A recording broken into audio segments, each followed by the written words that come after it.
Buenas tardes, muy buenas tardes a todos los amigos que ya en este momento se están conectando a través de este Facebook Live que hemos decidido hacer como una contribución a lo que va a pasar después de la crisis. Quiero recordarles que mi nombre es William López y darle las gracias a las personas que se conectan y que a lo largo de esta transmisión se van a estar conectando, y por supuesto también a los amigos y amigas que van a ver la transmisión o que van a ver el video mejor después en esta plataforma o en cualquier otra plataforma. Desde luego un saludo muy cordial a mi familia, a mis estudiantes, a mis amigos y amigas, colegas, en fin, que también se suman a esta transmisión. Así que comenzamos.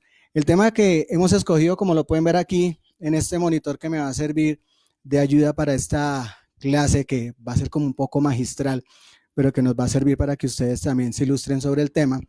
Pues en este monitor ustedes verán que el título que hemos escogido para esta ocasión es El emprendimiento después de la crisis.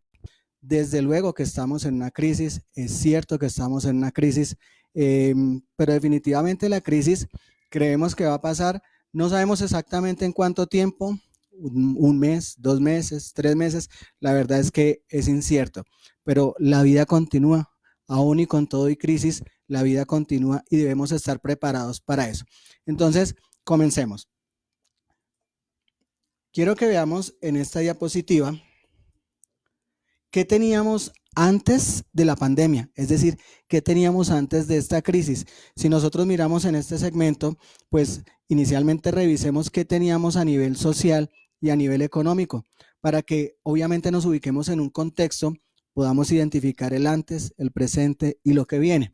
Si nosotros revisamos el primer punto es, teníamos una economía medio estable, y digamos en Latinoamérica medio estable, porque realmente uno ya sabía cuáles eran sus obligaciones, cuántos ingresos aproximadamente tenía, etcétera. O sea, no, a nadie se le pasaba hace 2, 3 meses que iba a estar en su casa encerrado, trabajando o estudiando o simplemente confinado ahí en su casa. Eso a nadie se le pasaba por encima, ¿cierto? Por la cabeza, perdón, pero todo ha sido tan intempestivo que finalmente nos hemos tenido que adaptar. Entonces antes teníamos una economía medio estable, ¿cierto? Pero también teníamos un crecimiento de la protesta social. Recuerden que nosotros en Colombia en particular, pues ya estábamos hablando de paros nacionales y en esa dinámica veníamos, pero no éramos el único país. También en esa dinámica venía Francia con los chalecos amarillos, también en esa dinámica estaban en Irak, donde ya prácticamente la protesta obligó a que se cambiara el gobierno, en Chile, en Ecuador, etcétera. O sea, muchos países que venían en esa protesta social producto pues del inconformismo que había o que hay en esos países. Seguramente eso vendrá cambiando.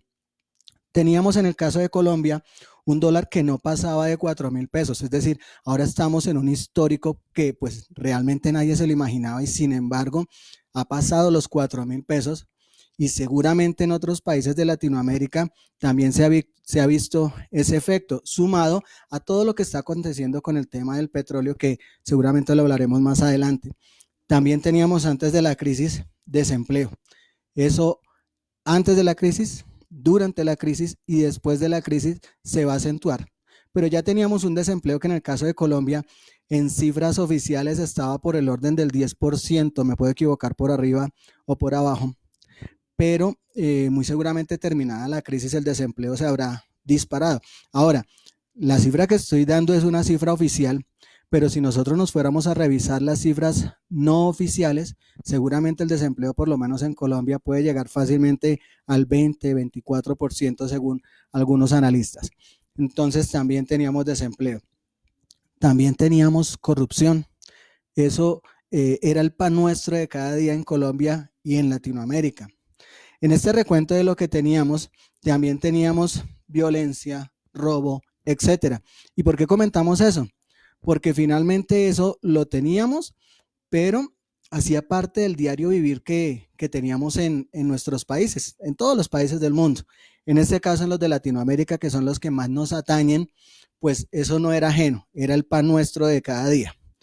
Si avanzamos, vamos a ver también qué teníamos antes de la pandemia, pero ahora visto desde el punto de vista personal. ¿Y qué teníamos? Mire, Primero, una fuente de ingresos que uno decía más o menos segura, ¿cierto? Y creo que una de las grandes enseñanzas de esta crisis, de esta pandemia, justamente es que muchas personas terminamos aterrizando y dándonos cuenta que nada es seguro en la vida. Una ley, un terremoto, un acontecimiento como este le cambia las condiciones de vida y laboral a cualquier persona. Entonces, antes de esta pandemia, antes de esta crisis, teníamos una fuente de ingresos más o menos segura, ya sea que fuéramos empleados o que fuéramos independientes, pero uno tenía algo de donde cogerse, pues.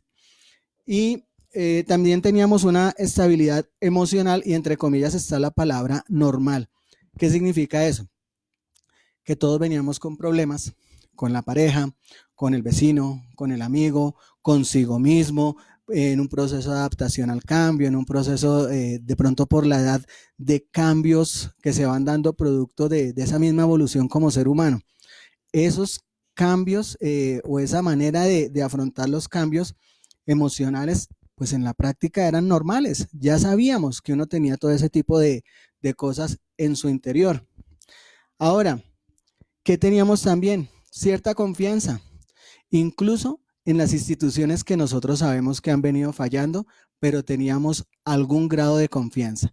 Y esa confianza, pues prácticamente con esta situación o ha cambiado, ya sea para bien o para mal, pero de todas maneras ahí queda algo.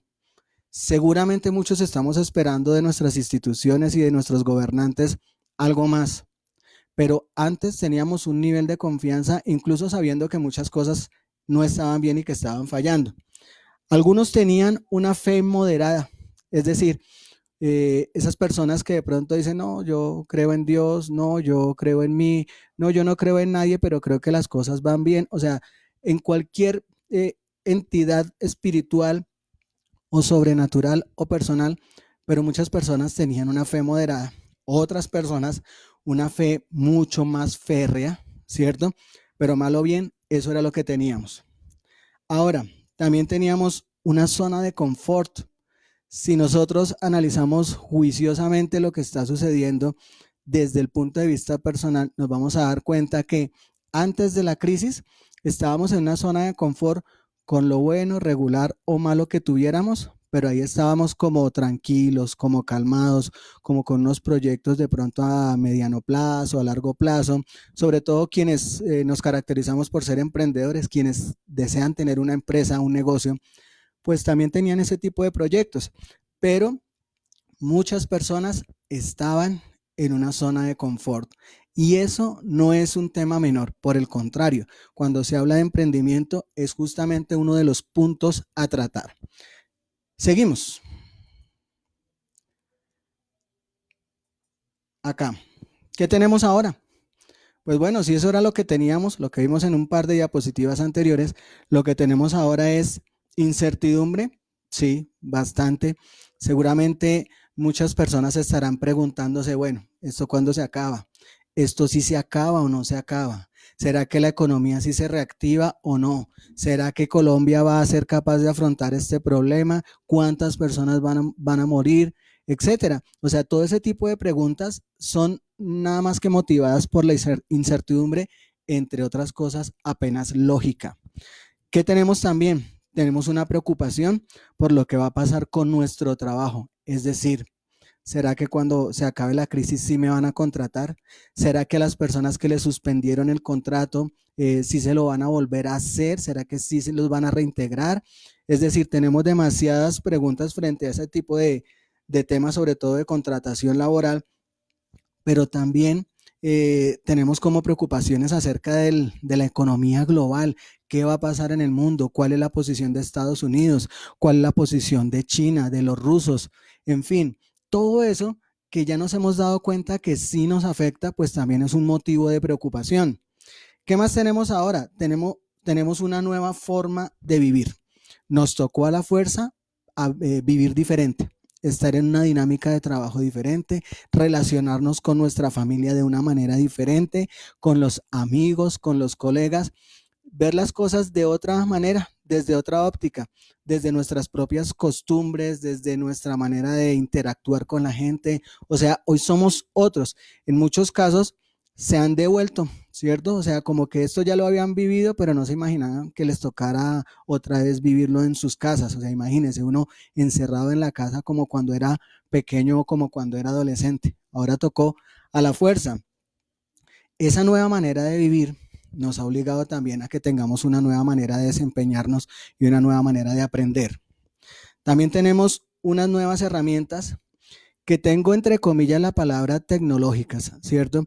Porque la tecnología no es solamente las redes sociales, el televisor, el celular, etcétera. La tecnología en general son muchas cosas. Lo que pasa es que ahorita nos ha tocado como ser más amigos de esas herramientas tecnológicas y en muchos casos les sacábamos el cuerpo. Entonces, no, lo que pasa es que a mí no me gusta el celular porque yo ya tengo 50 años. No, lo que pasa es que a mí la tablet no me gusta porque es que no la sé manejar. No, lo que pasa es que un Smart TV, no, no, yo esa vaina no la manejo, que lo manejen los muchachos, los niños, etcétera. Pero esas nuevas herramientas tecnológicas hoy son nuestras mejores amigas porque nos permiten estar en contacto, pero también nos permiten crecer como profesionales y como personas. Quiere decir que al que no quiere sopa se le dan 2 tazas. Bien, también tenemos una nueva forma de ver el mundo. Para mí ha sido bastante grato, por ejemplo, encontrar personas que hablan ya con mucha propiedad acerca de cosas a nivel internacional. De pronto veían esos países europeos, Asia, el Medio Oriente, Rusia, todo eso lo veían por allá muy lejano y como que eso no nos atañe, eso no nos interesa. Y hoy en día, pues me agrada ver que esas personas ya ven las cosas diferentes, hablan con propiedad de esos temas, se han documentado, saben lo que está ocurriendo y desde luego esa información y ese nivel de información no solamente nos vuelve más cultos, sino también nos permite hablar con propiedad acerca de muchos temas.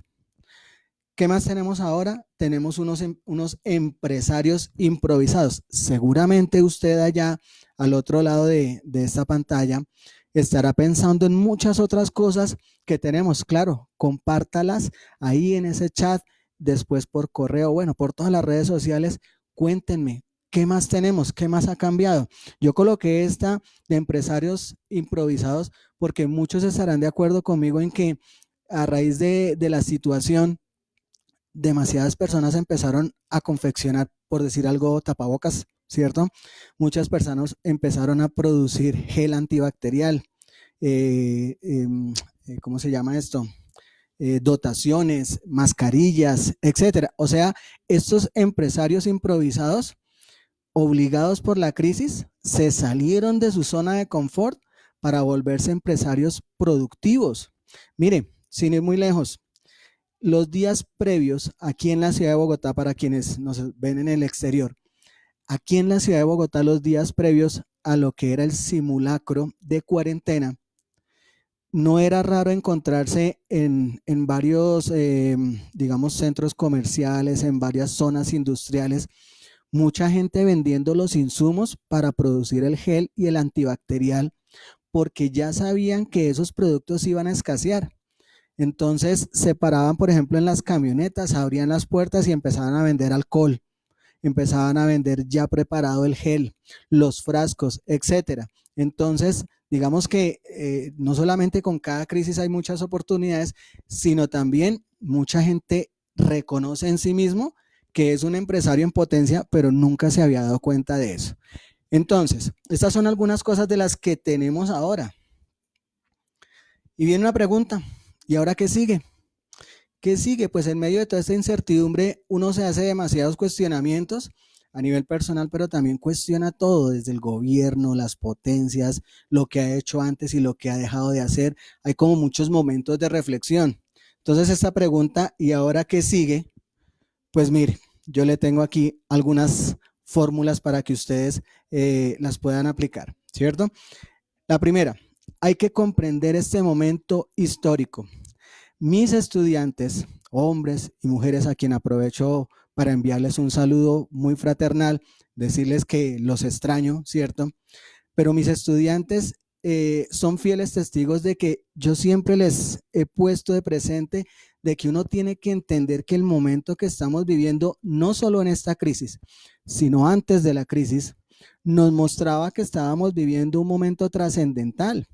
Mire, para poner un ejemplo de Colombia, esta generación es la generación que ha visto, por ejemplo, el primer campeón del Tour de Francia, no solamente colombiano, sino de Latinoamérica. El primero, después de tantos años, después de que muchos vimos correr a Lucho Herrera y era lo máximo, pasaron muchos años para que pudiéramos ver a Egan coronarse como campeón en Francia, que eso es pues top. Los que saben de ciclismo lo podrían decir mejor que yo. Pero también después de ver fútbol por la mañana, por la tarde, por la noche, los fines de semana, esta generación es la que vio al que probablemente desde el punto de vista de los resultados sea el mejor jugador de la historia de Colombia, que se llama James Rodríguez. Recuerden, dije desde el punto de vista de los resultados. Muchas personas que conocen más que yo de fútbol dirán, no, fue el pibe, fue Willington, y es completamente válido. Pero recuerden, esta generación, la de la tecnología, la de los Smart TV, los teléfonos, pues nos ha tocado ver eso como muchas otras cosas más, y todo eso ya los estábamos viviendo, esos cambios, antes de esta pandemia. La protesta social de la que hablamos hace un rato también la estábamos viviendo antes de la pandemia. O sea, estamos en una generación con unos cambios brutales. Por lo tanto, miren, reconocer, comprender este momento histórico va a ser fundamental para lo que vamos a construir después. Traigo algunos ejemplos acá.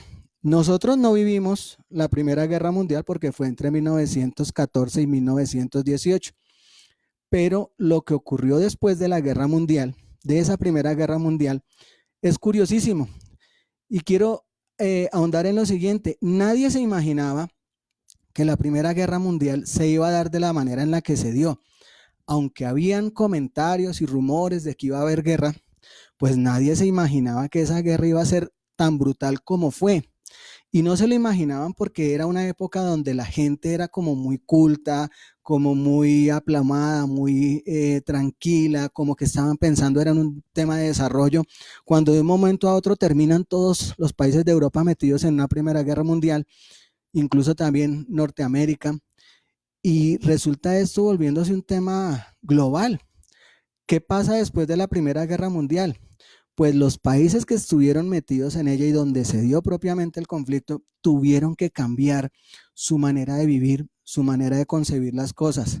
Incluso cuando decretan que Alemania es el responsable sin haber iniciado la guerra, ¿qué termina pasando? Que se incuba la Segunda Guerra Mundial, pero también termina pasando que hay una crisis. Y esta crisis es prácticamente la que va a desembocar en una hiperinflación.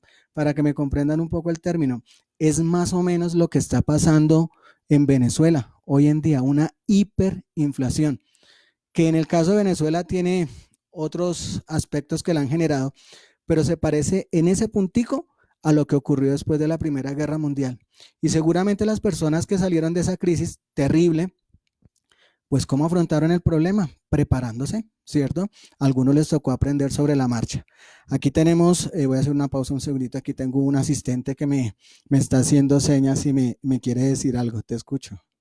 Bueno, gracias a todos los que se encuentran en este momento conectados, a Nanita Pérez, César Ortiz, Leandro Moncada, Yaimal Cárdenas, Heidi Ríos, Sandra, Vicente, Vanessa, Dubán, Verónica Bautista, César Ortiz, Juan Martínez, Andrés Casallas, Javier Castiblanco y a todos los que nos siguen en este momento. Bien, la voz es la de Mireya Berrío, que trabaja con Magenta Radio y también nos ayuda con todos estos aspectos tecnológicos. Escuché por ahí muchos nombres conocidos, así que un abrazo fraternal y obviamente gracias por estar siguiéndonos.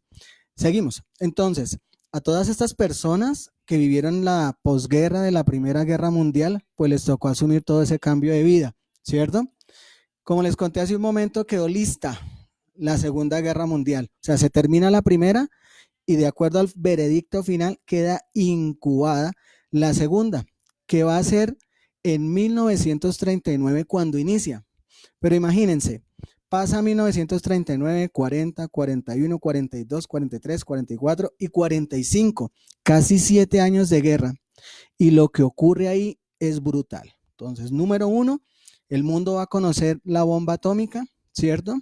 El mundo va a conocer una debacle social como humanos, etcétera, que es todo el genocidio contra los judíos, que se estima que murieron algo así como unos 6 millones de judíos, pero pues de pronto tener esa cifra exacta no es tan fácil. Pero así fue.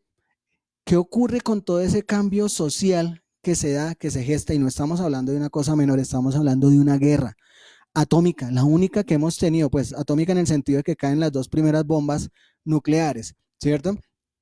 ¿Qué ocurre después de eso? Y aquí hay un ejemplo importantísimo para todas esas mujeres que me están escuchando y que me están viendo. Cuando se acaba la Segunda Guerra Mundial, se termina dividiendo el mundo en una parte occidental y en una parte oriental.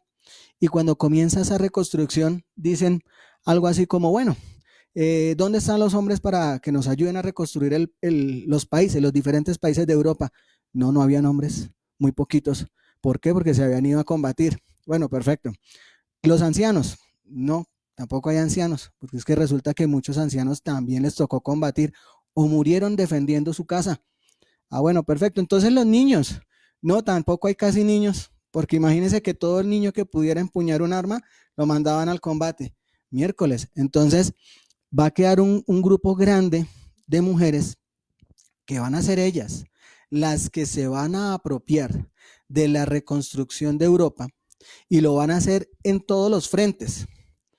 Lo van a hacer pensando, ideando, planeando, colocando mano de obra, etcétera, junto a la ayuda extranjera y también pues con algunos de los hombres, muchos lesionados, muchos heridos, muchos en recuperación, muchos que volvieron del frente de batalla, en fin.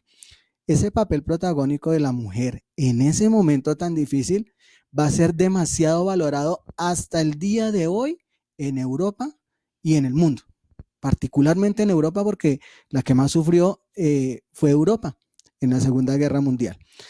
Entonces, miren el papel protagónico que van a tener esas emprendedoras, mujeres, no solamente en activar la economía, sino también en generar ideas de negocio.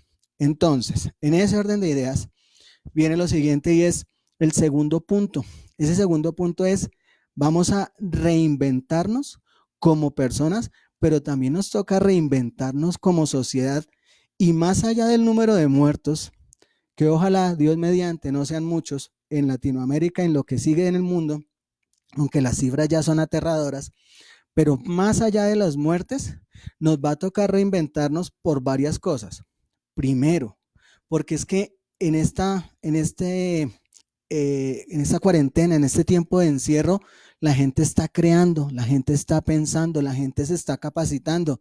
No es que se esté quedando quieta ya solamente mirando televisión. Muchos sí lo harán, claro, pero la mayoría de la gente que está entendiendo este problema ya está pensando en capacitarse, en ver las cosas desde otra óptica, en manejar más la tecnología, en crear emprendimientos. O sea, no es que estén ahí quietos, dormidos. O sea que sí o sí nos vamos a tener que reinventar. Y viene una parte fundamental en donde debemos volvernos fuertes porque es una de las debilidades principales de los emprendedores, hombres y mujeres. Y es que sobre todo en Latinoamérica, que es la parte que más me atañe, no es que el resto del mundo no me interese, sino que se ve muy marcado en Latinoamérica, es que no se planea. Entonces, como no se planea, nosotros todavía tenemos creencias como por ejemplo que por el camino se van cuadrando las cargas. Todavía tenemos unos sofismas, hay unos paradigmas en donde creemos que las fiestas salen mejor cuando no se planean. Todo lo contrario, una fiesta sale mucho mejor cuando yo la he planeado al detalle. Si yo no la planeo bien, no la planeé bien, perdón, claro que la fiesta no va a salir como yo la espero. Pero si no fuera así, pues nadie haría eventos planeándolos con 3, 4, 5, 6 meses de anticipación. Entonces, planear es una debilidad que nosotros debemos fortalecer. La repito, mire, planear a partir de las oportunidades que deja la crisis. Si nosotros en este momento nos hemos vuelto, por decir algo, me queda fácil el ejemplo del tapabocas. Si nosotros nos hemos vuelto unos productores de tapabocas en este tiempo, no sería una muy buena idea pensar ¿qué más puedo hacer con esa máquina que tenía ya guardada, que nadie la utilizaba, pero que yo sabiendo coser me puse a hacer tapabocas? Pues cuántas mujeres no hay así en esa situación y ahorita pues se han dado cuenta que sí sirve la máquina, que yo sí puedo diseñar, que tenía unas telas por ahí, que compré otras, ¿cierto? Y que me empapé de cómo era que se hacían los tapabocas y los empecé a producir. La pregunta entonces es ahora, después de la crisis, ¿no sería una muy buena idea también mirar qué más puedo hacer con esa máquina, qué más puedo confeccionar? A lo mejor en este tiempo de cuarentena me doy cuenta que no solamente soy buena para confeccionar, sino también soy buena para diseñar. Los caballeros, de pronto en la casa, ahora nos tocó hacer plomería, nos tocó hacer un arreglo por allá de una mesa, de una silla, y esa vaina nunca la habíamos mirado, pero tengo una caja de herramientas ahí. ¿No será que de pronto yo también soy bueno para ese tipo de menesteres, de la plomería, de la electricidad, etcétera? Muchas cosas, seguramente quienes me están viendo ya las están haciendo porque les ha tocado o porque nos ha tocado hacerlas. Y qué bueno, digo que bueno en el sentido de que tocó aprenderlas a la fuerza, pero finalmente es un aprendizaje. Entonces, sería muy bueno, muy positivo que todas esas cosas que hemos venido aprendiendo durante esta cuarentena las apliquemos después de la crisis. Muchos de ustedes, estoy seguro, que después de este video van a abrir sus canales en YouTube, van a abrir sus empresas virtuales, porque yo no necesito para crear una empresa virtual en este momento que se acabe la cuarentena, la puedo crear desde ya. Es más, si la quiero hacer oficial, la Cámara de Comercio en su portal, hablo aquí de Colombia, las diferentes cámaras de comercio facilitan las cosas y después de que pase la crisis uno termina de legalizarlas. Pero crear en este momento una empresa a partir de lo poco o mucho que tenga en la casa, ojo, ya es posible. No tiene que esperar a que las cosas sean, digamos que empeoren. No, todo lo contrario. Usted tiene que ganarle al tiempo. Seguimos, seguimos. Aquí dice, principio empresarial. A mí este principio me gusta, este principio, yo no sé si alguien ya se lo inventó, se lo había inventado antes, pero yo un día me senté a escribirlo y puede ser que sea yo el que me lo haya inventado. Y es lo siguiente, dice, la empresa es la proyección y extensión de la persona. Mire esa frase lo que significa. Cuando yo hago un emprendimiento, no es un emprendimiento allá suelto, que tiene un nombre comercial y está distante de mí. Todo lo contrario, es una proyección mía. Es como si fuera otro hijo u otra hija, ¿cierto? Porque es que yo lo engendro desde pequeñito, desde cuando no es nada, y lo empiezo a ver crecer, perdón, y a medida que va creciendo, yo le voy colocando lo que soy como persona a esa empresa o a ese negocio. Veámoslo en un ejemplo. Vamos a suponer que yo monto un salón de belleza, ¿cierto? Y en ese salón de belleza tengo 5 o 6 personas. Si yo como dueño del salón de belleza llego tarde, porque no considero que sea importante llegar temprano o puntual a mi salón de belleza, pues de ahí en adelante todo el mundo va a llegar tarde porque si el propio dueño no considera que sea importante dentro de su lista de valores la puntualidad, pues todo el mundo va a hacer lo que quiere y va a llegar a la hora que quiera. Pero si yo como dueño de ese salón de belleza soy el primero que llega, soy el más puntual, cumplo mis citas, soy organizado, de ahí para abajo, todo el que trabaja conmigo y en mi salón de belleza tiene que ser bajo esa línea conductual. Eso que pareciera algo menor, mire que tiene importancia grande y es como poco a poco uno ve que ese hijo que se llama empresa o que se llama negocio, que se llama emprendimiento, sí tiene mucho de lo que soy como persona. Por eso la frase dice que es la proyección, que es una extensión de lo que cada uno de nosotros somos. Qué bueno cuando nosotros colocamos en nuestro cargo, en nuestro puesto de trabajo, así yo sea el gerente, así yo sea el auxiliar contable, la posición que ocupe en mi negocio. Qué bueno cuando yo realmente lo entiendo así y sé que ese emprendimiento no solamente es una parte de mí, sino que me apasiono con él, vivo por él, hablo de él, como todo el tiempo de él, ¿cierto? Entonces, esta frase me gusta mucho Por eso, ténganla muy presente. No importa qué tamaño tenga su emprendimiento, pero usted debe ser un apasionado de su empresa, de su negocio. Y por acá, ya viendo algo más técnico, dice, ¿en qué época vivíamos? ¿Cierto? Y eso de en qué época vivíamos desde el punto de vista social y económico tiene una importancia grande. Mire, si nos ubicamos aquí en el primer sector de la economía es el sector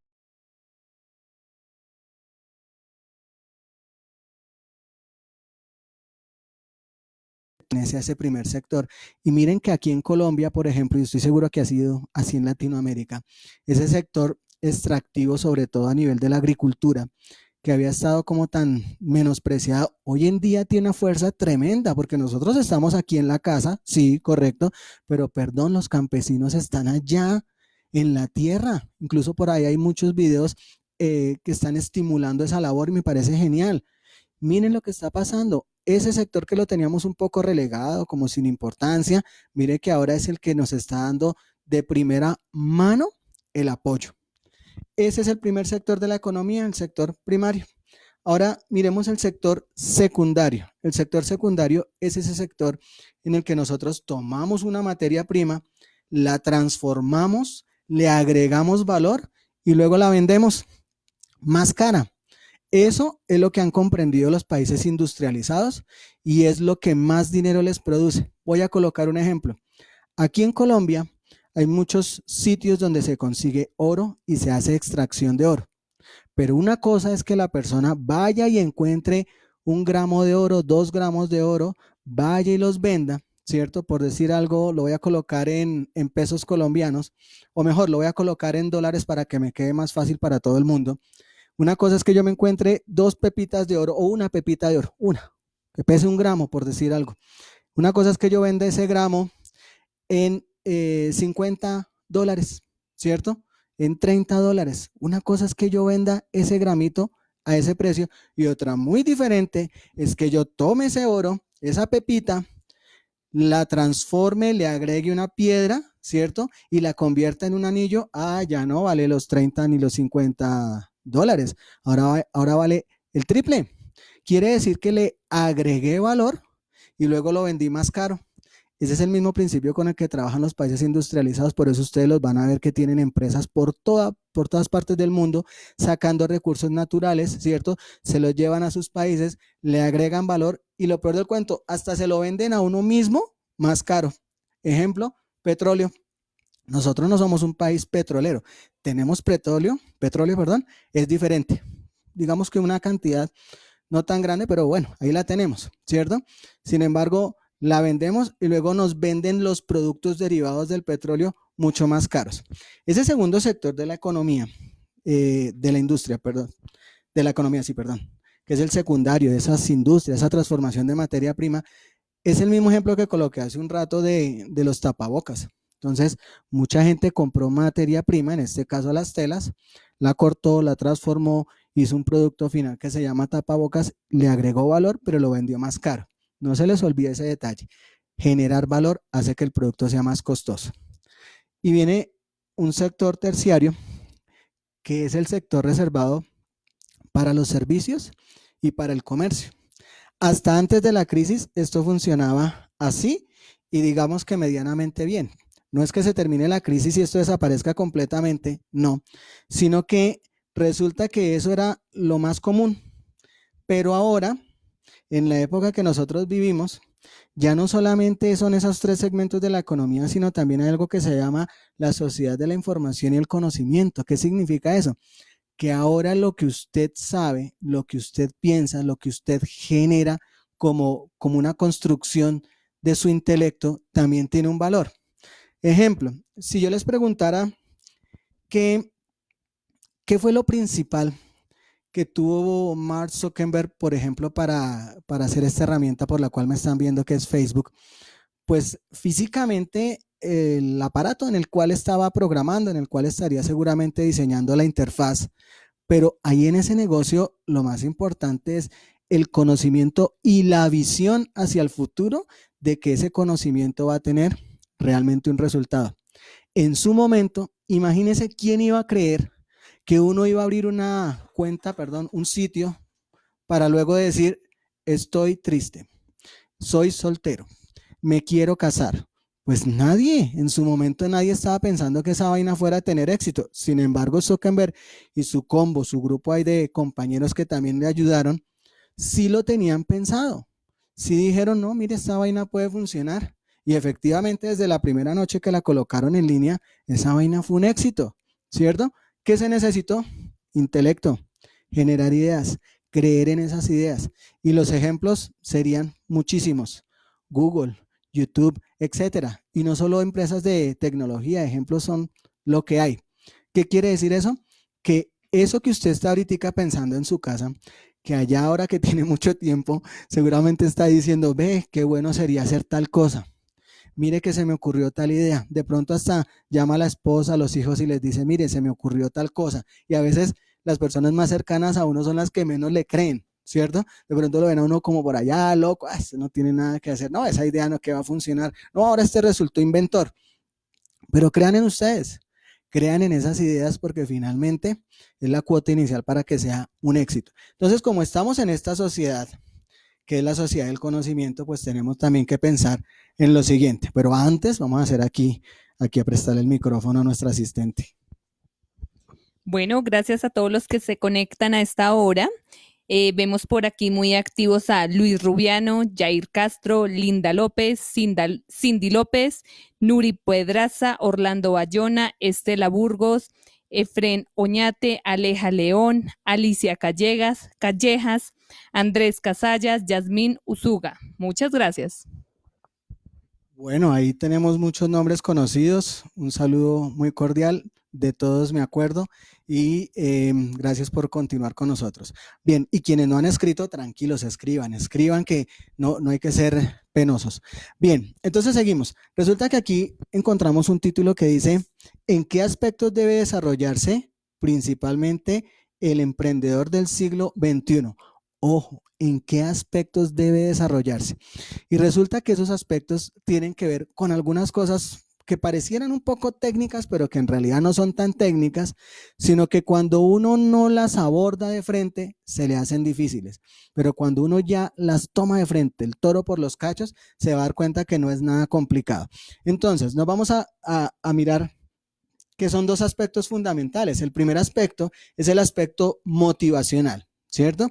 Y el segundo aspecto es el aspecto funcional. Me voy por el más difícil, en este caso, que es el aspecto funcional.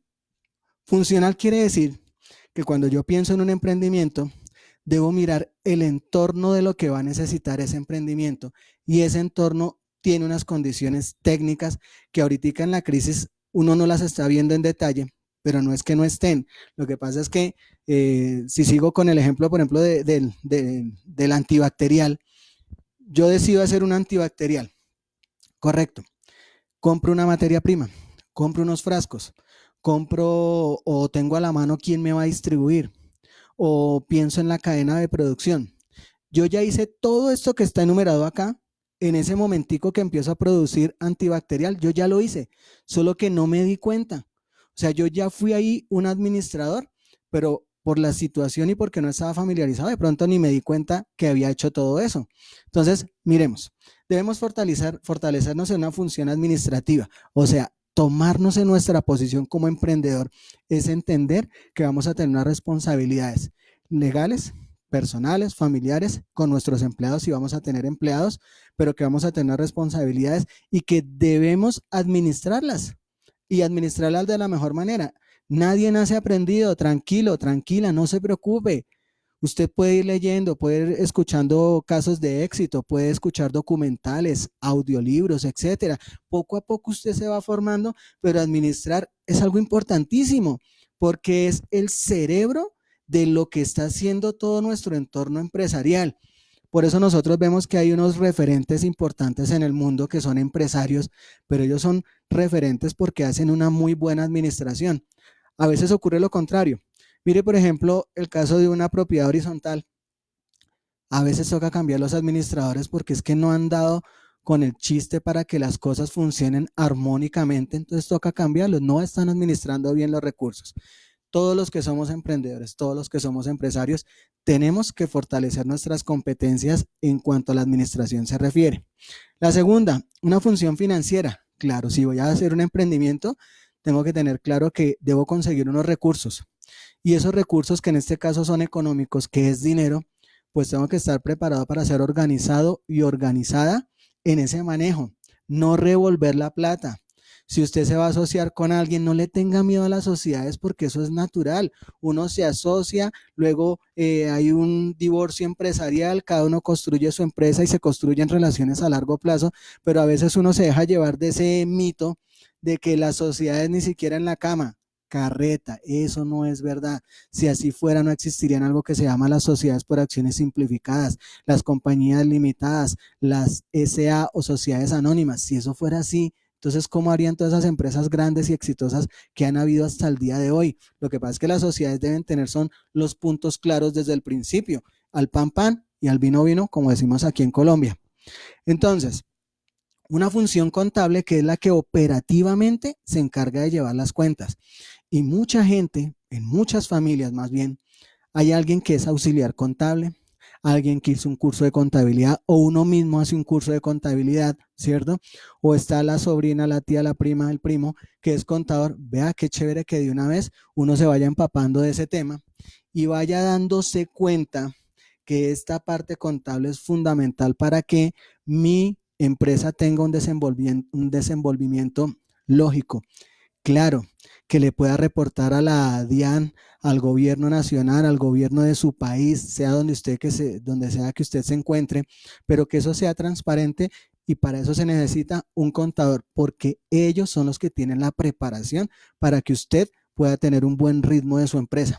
Ahora, si usted empieza con un negocio pequeño, en la mayoría de los países no se necesita tener un contador como requisito del Estado, pero la lógica que nos diría que así yo no lo necesite porque el gobierno no me lo está exigiendo, si es muy positivo que yo ya tenga una persona que desde el punto cero del inicio de mi empresa me vaya llevando las cuentas, me vaya diciendo en qué estoy fallando desde el punto de vista operativo de la plata, etcétera.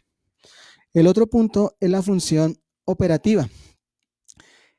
Esta crisis nos ha mostrado algo, y es que operativamente los negocios pueden funcionar hasta desorganizados. Para serles sincero, puede funcionar hasta desorganizado, pero no significa que esté bien.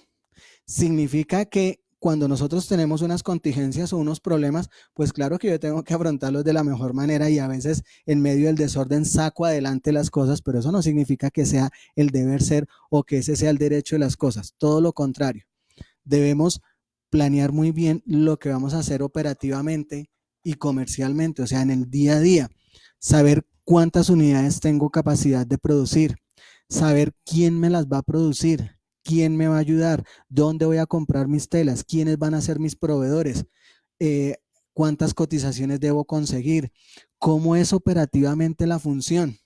Quienes hemos trabajado en artes gráficas, y sé que muchos de las personas que están conectadas en este momento saben que las artes gráficas, como todos los negocios, tiene unos puntos, unos detalles, unas variables que son complejas, que a veces 1 milímetro en artes gráficas es fundamental, es brutal.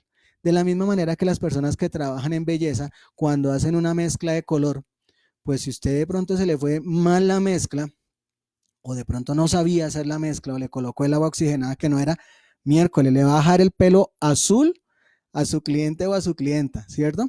Eso puede pasar. Bien, la función comercial.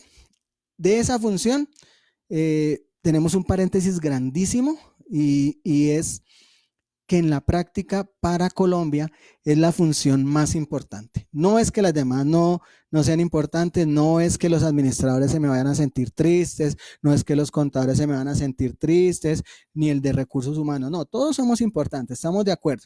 Lo que pasa es que en la dinámica que viene trabajando Colombia después de la Segunda Guerra Mundial, o sea, no de ahorita, sino después de la Segunda Guerra Mundial, es que Colombia se nos volvió un país muy dado al comercio, ¿cierto? Nuestra posición geográfica incluso hasta nos ayuda a que seamos comerciales. Por eso aquí en Colombia usted no va a ver que haya una marca de computadores hecha en Colombia, o una marca de celulares hecha en Colombia, pero sí se va a dar cuenta que todo el mundo tiene computador, o la mayoría, y que muchas personas, o la mayoría, tiene un celular. Es más, a veces usted se encuentra personas que tienen hasta 2 o 3 celulares. ¿Qué significa? Que ha habido un movimiento comercial muy grande. Es decir, las empresas le deben prestar, y el empresario le debe prestar especial atención a su cuerpo de ventas. Ahí está la clave o parte del éxito. Y ya lo vamos a ver más a fondo. Luego viene la función de seguridad, que es cómo desde el día 1 que usted se cranea, se piensa, para quienes me ven en el exterior, cranear significa quienes ya tienen en su cabeza la idea de negocio. Desde ese momento usted va a pensar primero que es un secreto de Estado hasta que no salga al mercado. O sea, ni siquiera la cuente en reuniones informales. Es un secreto de Estado hasta que no se lanza al mercado su idea de negocio. Y número 2, pues que eso demanda que su información tenga un nivel de seguridad, como también lo debe tener su negocio a medida que va creciendo. Cómo se va guardando no solamente la seguridad de los productos, sino la seguridad de la información acerca de los productos, la seguridad de la información acerca de sus correos electrónicos, de sus plataformas, etcétera. O sea, esa función de seguridad cada día va cobrando más fuerza porque nos hemos dado cuenta que de pronto se filtró una idea de negocio. Era mi idea y casualmente se la comenté a alguien o la escribí por ahí en un WhatsApp y alguien a los 8 días salió con esa idea de negocio y uno dice, miércoles, pero si esa es mi idea, sí, pero ahí sí de malas, porque el que primero se arrodilla, primero se confiesa y el que lanza la idea de negocio, de él es. Entonces, ojo con ese tema de seguridad. Acabamos el primer aspecto, que es el aspecto funcional, bastante difícil, y este aspecto me gusta muchísimo porque a veces lo dejamos de lado y resulta que en este aspecto que es más de corte motivacional, pues resulta ser determinante, muy importante para que un emprendimiento se consolide. Piensen una cosa, nosotros llevamos en este momento, para quienes nos ven en el exterior, en Colombia llevamos 3 días, tal vez vamos para el 4.º día de aislamiento, ¿cierto? Producto de la pandemia. Con 4 días hay muchos hogares en los que las cosas ya están, mejor dicho, en donde el esposo quiere tirar por la ventana a la esposa al esposo, o lo contrario, hay más afinidad, hay un poco más de comprensión porque nunca pasaba tiempo en la casa, etcétera. O sea, ya la forma de convivir se viene transformando, ¿cierto? Pero imagínense cuando estemos en el día 10, 11, 12, 13, y si se prolonga en el día 20, 25, 30, pues imagínense lo que se nos avecina. Por lo tanto, yo puedo tener la idea de negocio apenas se acabe este video, o mañana cuando lo esté viendo, o de pronto cuando ya lo haya consultado con la almohada y tenga tal idea. Pero ¿cómo hago para que esa idea no se me aplaque durante todo este tiempo de encierro? Ahí es donde viene a intervenir este factor motivacional. Es decir, debe estar la persona con un alto grado de convicción. ¿Para qué se hace un emprendimiento? ¿Debo hacer un emprendimiento? ¿Soy yo el indicado? Pues si usted se considera una persona capaz, seguramente sí es el indicado, porque es que empresarios en el mundo hay muchísimos que nunca habían pensado en ser empresarios, pero que a fuerza de la situación, o porque alguien se lo recomendó, o porque le tocó heredar el negocio, se volvió empresario. Entonces, mire que con el pasar de los días eso se puede ir transformando. Por lo tanto, es fundamental que usted tenga la convicción de por qué está haciendo las cosas. No se puede dejar amilanar, amedrentar, como decimos aquí coloquialmente, achantar, disminuir, porque alguien no cree en su idea de negocio, o porque piensa que de pronto usted no tiene el perfil de emprendedor o de emprendedora, porque nunca la habían visto coger un computador o una tablet y de un momento a otro usted resultó empresaria. Usted no se puede dejar disminuir por ese tipo de comentarios. Y repito, a veces uno espera demasiado de las personas que tiene cerca y son las primeras que le dan la espalda, pero a veces eso resulta también ser natural. Entonces, importante que hablemos de este aspecto motivacional, y la motivación tiene 2 componentes, uno que es extrínseco y otro que es intrínseco, o sea, el que viene de adentro hacia afuera y el que está de afuera hacia adentro. Hablemos de lo que es la motivación intrínseca. Por allá quienes son administradores, quienes son de recursos humanos, etcétera, habrán escuchado de algo que se llama la pirámide de las necesidades de Abraham Maslow. Pues bueno, aquí yo me la traje, ¿cierto? Porque me parece que está muy vigente y después de la crisis va a ser vigente aún. Y es lo siguiente, resulta que él lo que nos plantea es que las personas tenemos unas necesidades que son inherentes al ser humano y que en la medida en que nosotros cumplamos con esas necesidades, pues nosotros también vamos a ir alcanzando la satisfacción personal. Quiero que piensen antes de explicarla en lo siguiente. Una de las cosas que más ha frustrado a los emprendedores y a las personas es que uno tiene unas ideas, tiene unos ideales, tiene unas metas, pero las deja convertirse por allá en algo lejano, por allá algo abstracto. Y si no me creen, les propongo el siguiente desafío. Busquen a su mamá, a su papá, a su abuelita o a su abuelito y pregúntenle, mamá, ¿usted qué quería hacer cuando tenía mi edad? O cuando usted era un adolescente o cuando usted era más joven. Y se va a encontrar con respuestas como estas. No, mijito, imagínese que yo iba a montar una panadería y preciso, se me apareció su abuelito. Y ahí se dañó la idea, ¿cierto? Se va a encontrar con respuestas como, por ejemplo, no, mijita, pues yo iba a terminar el bachillerato y resulta que preciso, ¡pum!, quedé embarazada de usted. Entonces, ¿qué pasó con esos proyectos? ¿Qué pasó con esos emprendimientos? Ahí se quedaron, ¿cierto? Porque no había la convicción, porque no se tenía claro cuál era la meta a llegar. Entonces, la motivación intrínseca nos estimula eso, a creer en ese tipo de cosas que el ser humano necesita, que el ser humano considera que son vitales e importantes. La base de la pirámide, que es el nivel 1, habla de las necesidades básicas, ¿cierto? Como por ejemplo dormir, como por ejemplo alimentarse, descansar, ¿cierto? El nivel 2 habla de la seguridad y la protección, es decir, todos necesitamos sentirnos seguros, ya sea en un espacio físico o seguros como individuos. Y mire que este nivel 2, ¿quién diría que en pleno siglo XXI hoy se está viendo de alguna manera como atentado? ¿Atentado como? Controvertido, en el sentido de que muchas personas hoy en realidad no tienen claro dónde se van a quedar.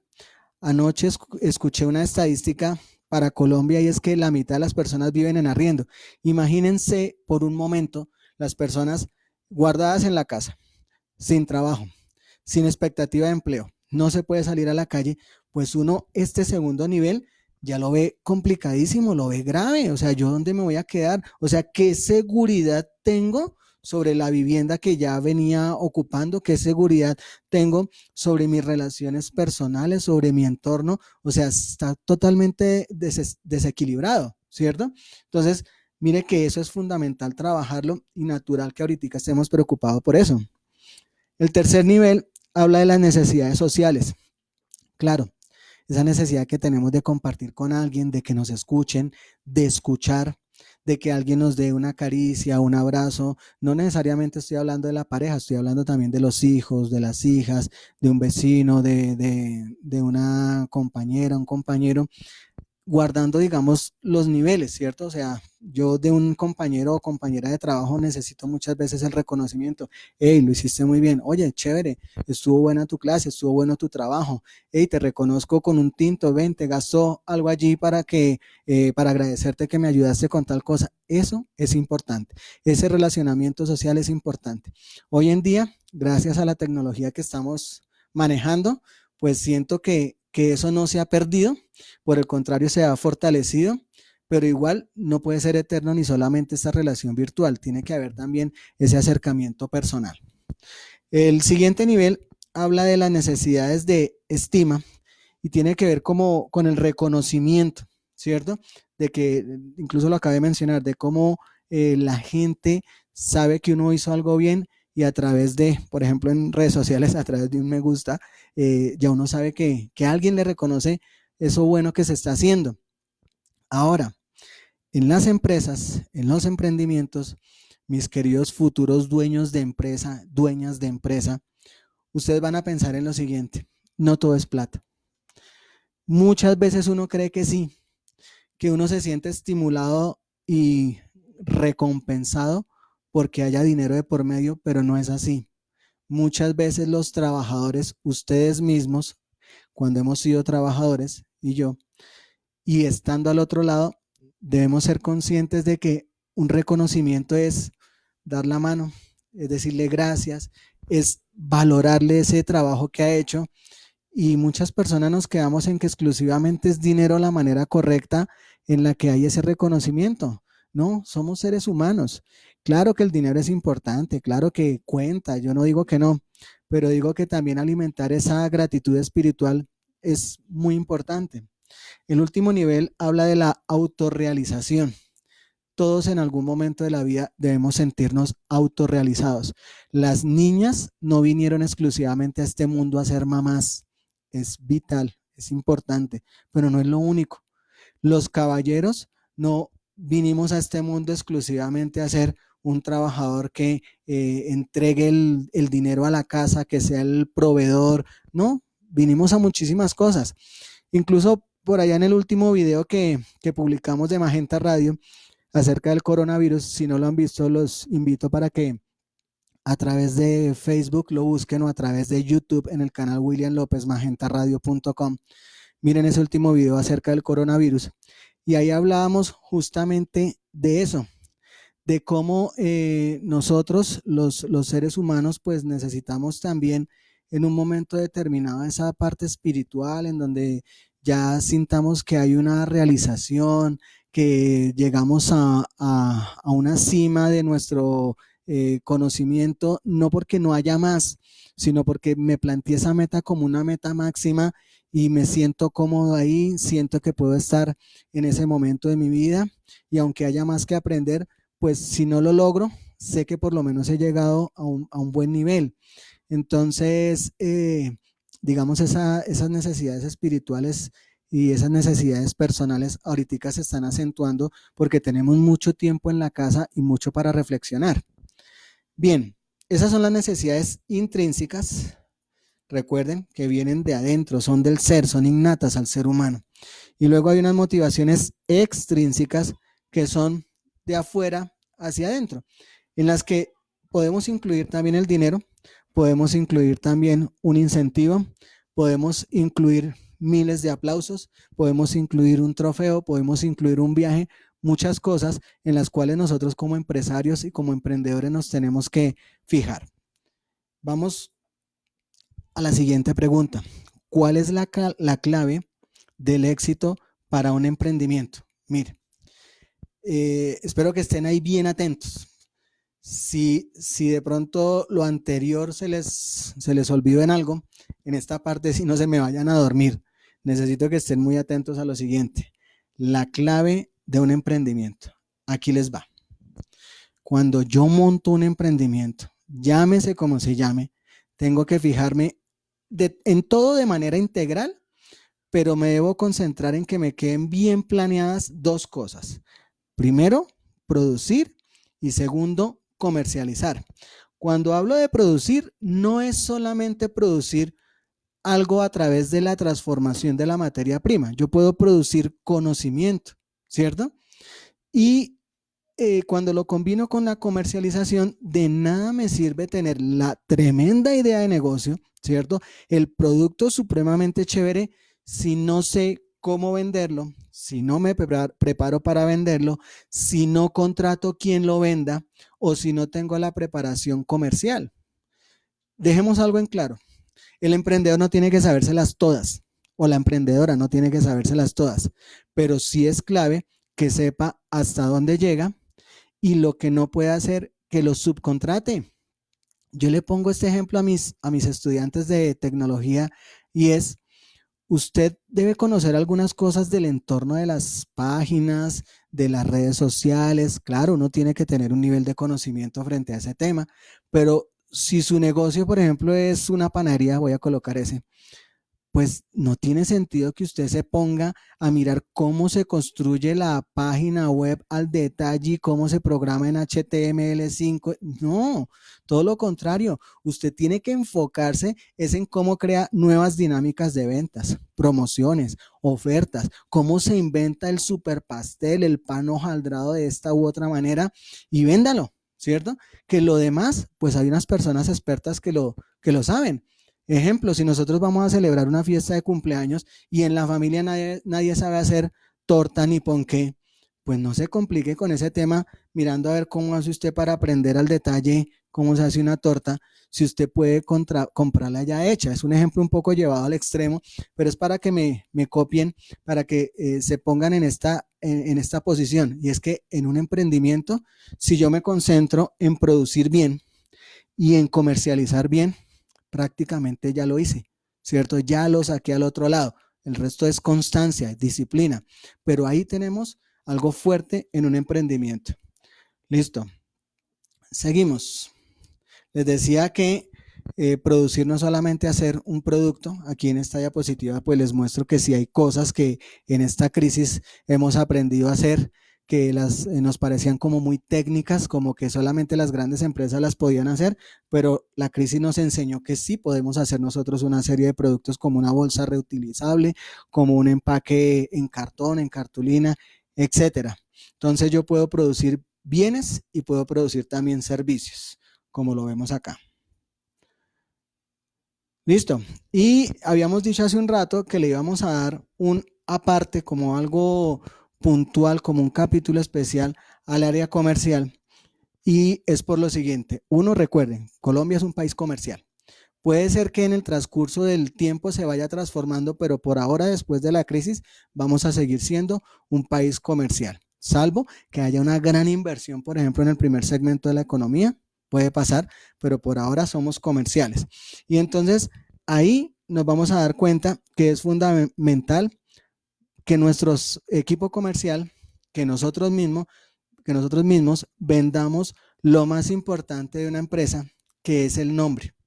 Es decir, nos vamos a preparar para que en las redes sociales, en nuestra imagen corporativa, que es nuestro logo, nuestro eslogan, la apariencia que tiene nuestra página, nuestras tarjetas, etcétera, todo eso va a servir es para que usted logre su bien mayor, que es vender su nombre, vender su imagen. Si usted se inventa un producto y lo patenta, a usted lo que le interesa es que ese producto quede en la retina de las personas, en la cabeza de la gente y que lo compren a ciegas. Ejemplo, si en este momento o más adelante, en una planta muy grande, por decir algo de Coca-Cola, ocurriera algo, un accidente, una catástrofe, y se dañó esa planta que costó $1.000.000.000, ¿la marca se acaba? No, la marca continúa y la marca sigue teniendo un valor. De hecho, en contabilidad, la marca tiene una cuenta específica porque a medida que la marca gana presencia en el mercado, que se va posicionando, tiene un costo económico. De ahí que se vendan franquicias. Es decir, que alguna o alguno de ustedes decía, no, mi emprendimiento va a ser comprar una franquicia, por ejemplo, de una tienda de ropa. Entonces usted compró la franquicia, o sea, lo que hizo fue comprar esa marca, ¿cierto? Y ya montarla tal cual como ellos lo tengan en el resto del mundo. Por eso, su cuerpo de ventas, si usted mismo como emprendedor se va a esmerar porque la marca tenga reconocimiento y porque la gente la tenga en su cabeza a la hora de elegir. Aquí lo vemos y las redes sociales van a ser una fuente de tráfico muy importante para lograr ese posicionamiento. Escoja la que más se le dé. Es decir, no todos tenemos que ser igual de fuertes en las redes sociales. Hay unos que son más fuertes en Facebook, de pronto en YouTube, otro en Instagram, etcétera. Lo ideal es que fueran todos, pero nos hemos dado cuenta que realmente no todos tenemos la misma fortaleza en todas absolutamente las redes sociales. Y lo último, con lo que quiero cerrar, es una herramienta frente a lo que debe cumplir su emprendimiento. Su emprendimiento debe tener como una condición, y es una condición de innovación. En este caso, la innovación tiene dos vías fundamentales. Una cosa es una innovación por ruptura y otra cosa es una innovación por mejora. La innovación por mejora es un poco más sencilla porque yo puedo tomar un producto que ya existe en el mercado, aplicarle unas mejorías, pueden ser de forma, de servicio, etcétera, y eso lo convierte en un diferencial. Coloquemos un ejemplo. Supongamos que yo me invento una bicicleta que esta bicicleta ahora tiene incorporado, por decir algo, unas llantas que no son Sellomatic, pero que tampoco se pinchan. Entonces, ¿qué ocurrió? Hice una mejora, ¿cierto? Me inventé una llanta en una bicicleta que era un artículo que ya existía, pero ahora le hice una mejora. Ahora tiene unas llantas que no se pinchan, ¿cierto? Porque las hice en otro material, porque la coraza es más resistente, en fin, ahí hice una mejoría. Y la otra, que es una innovación de ruptura, es en ese mismo segmento o en ese mismo gremio, ya tomar mi producto y que definitivamente obligue a que los demás tengan que cambiar, que fue el ejemplo de lo que pasó con los celulares. Entonces, con los celulares, ustedes recordarán este que está acá, que en su momento este Nokia llegó a ser como el boom en el mercado y todo el que tenía ese celular pues estaba bien posicionado, ¿cierto? Y además porque tenía muy buena señal, pero cuando llegaron los teléfonos inteligentes, ya este teclado cambió, ¿cierto? Entonces a Nokia le tocó pues aislarse un poco del mercado y cambiar, porque esta innovación de ruptura hizo que ya todo el mercado en general cambiara. Ninguno de ustedes ahorita compraría, o es muy difícil que lo hiciera, que se devolviera a la antigua tecnología y dijera, no, yo voy a comprar un celular de teclas, porque no, ya prácticamente nadie lo va a hacer, ¿cierto? Bien, entonces, amigos, amigas, nuevos amigos, nuevas amigas que llegan a mi página en Facebook, que llegan a mi canal de videos en YouTube, pues darle las gracias a todos mis amigos, amigas, a muchos hace tiempo no los veo, pero siempre los recuerdo, decirles que muchas gracias, que nos vamos a encontrar en otro Facebook Live, que escuchen nuestros podcasts en magentaradio.com, que miren nuestros videos y decirle a todos mil gracias, que se queden en la casa y que Dios los bendiga. Así que nos vamos a encontrar muy próximamente. Chao, chao.